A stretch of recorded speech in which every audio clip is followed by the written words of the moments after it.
started his career. First of all, he was a Grey Cup champ with Toronto. Then he went to the Chargers and Phillip Rivers. And then quickly Bears, now with the Colts this year. You were a great pickup for them. You're a free agent. My feeling is they want you back.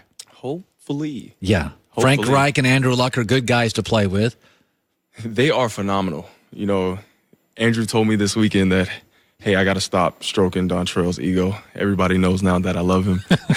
So Andrew's a great guy. Coach Frank Reich is phenomenal. He's one of those coaches that is a player coach, you know. He was your coordinator in San Diego and got a head coaching job in Indianapolis. Let's talk about last weekend. The offense, you could tell instantly. A little pass rush on Andrew. Andrew was off. So what did the Chiefs' defense present, Dontrelle, that was problematic for you guys? So the Chiefs' defense, people think that defense isn't that good because of the ratings. You know, right. They were ranked this, that, and in the lower part of the leagues, but they came out with, you know, different things that we haven't seen. You know, they came with man-to-man. They came with a lot of pressure. They forced us to use half of the field at times, and it got tricky for us a little bit. And, you know, at times they got the best of us. When you look at Kansas City playing at Arrowhead, it's a loud stadium. Was that ever an issue? Was the sound, the field, the weather ever an issue? That wasn't an issue because we just came from the Texans, from Houston. So that was louder because it was the Dome. I will say that first series, we could not hear Andrew. We had to actually be this close to, if this was Andrew, we had to be this close to him to hear. So it wasn't the noise that was an issue. We've been on the road for 3-4 games. We knew that every game was going to be a road game, so we prepared ourselves mentally for that.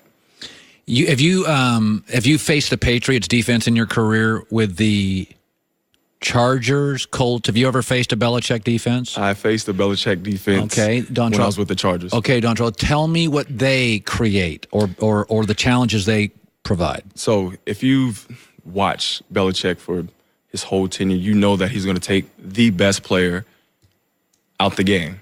That's just his mantra. That's how he does it. So he's going to take your best passer out, or he's going to take your best running back, and he's going to make you beat us with someone else. So I think when I played them, Keenan Allen was, and still is, you know, the best receiver that we had. I don't think Keenan had 2 catches during that game. So he does a good job of game planning, taking the best player out of the game. Yeah, and by the way, they took Travis Kelce. Belichick took Travis Kelce out the first game. Now Cheetah went out there and lit it up. Yes. In terms of talent, I contend that your Colts team is you got 9 draft picks and $100 million. I thought, and I picked you guys when you were under 500. I said on the air, I said they're going to be a playoff team because they're protecting Andrew. But I still think your best years are ahead of you. I thought this year you overachieved. To win a playoff game with a young roster.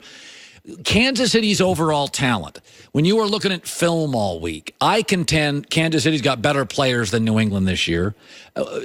Just give me the overall sense. If I say Patriots, Chiefs, where does your gut tell you who's going to win, the better players, the better overall personnel? The Chiefs, personnel-wise. My gut is telling me the Patriots. I talked to my son earlier this morning. I said, hey, Bub, I'm going on TV. I'm going on the Herd, and I'm going to talk about the Patriots. Who do you think is going to win? The Patriots. He's 6 years old. I said, why? Because they beat the Falcons. I said, what is it? You got to give me more than that. He said, that's all you need to know. It's the Patriots, and they beat the Falcons. So that's my gut. But and the Falcons were perceived as being the Chiefs. To be the Chiefs, yeah. The great receiving core. Absolutely. The MVP quarterback that year. Absolutely. The red hot, the 2 backs. The 2 backs. So it's almost the same. There's so many weapons on that KC offense. But at the end of the day, it's the Patriots. They prepare well. They play different in the playoffs. Dontrelle Inman, free agent wide receiver, 5th season in the NFL. You obviously don't on a regular basis play the Saints and Drew Brees or the LA Rams. As a player, though, when you look at the Rams and Sean McVay and kind of their whole vibe. You're in Los Angeles, by the way. Cooper Kupp got hurt. They could have used you. How do players – I made this argument yesterday. If you're a player, you have to root for the Rams to win the Super Bowl. New England's not good for players because they suppress talent and they don't pay talent. They even make Brady take a pay cut. But if the Rams win, Talib, Sue, Donald, Gurley, they're pro player. If I said to you, all the teams this weekend, who's good? Who do you want to win the Super Bowl? I actually want Drew Brees to win the Super Bowl. I would say the Rams because they moved to LA. They definitely changed, cities. They changed, the way you play football in a sense. Yes. All that talent they have over there and everybody's playing together. When you have that many All-Stars, it's hard to bring all those All-Stars together. All the names that you just named, that's tough. Those guys are most of them worth $40, $50 million. All of them have had a big contract before.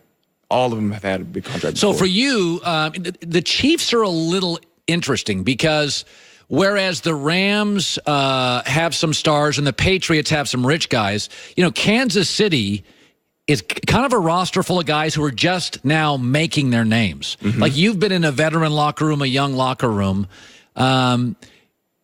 You think to yourself, it's the NFL. There's a lot of unity. But did you think that the Bears, the Colts, Chargers locker rooms were all different? Every locker room is different. Every locker room has the same. Okay, so let's go to the Chargers. Okay, let's go to the Chargers. What was it like? So that locker room was phenomenal. Everyone got along. Everyone wanted to at least do something in the locker room together. We played me, Dwight Freeney, Phillip Rivers, and Antonio Gates. Every day we played spades. Every single day we played spades.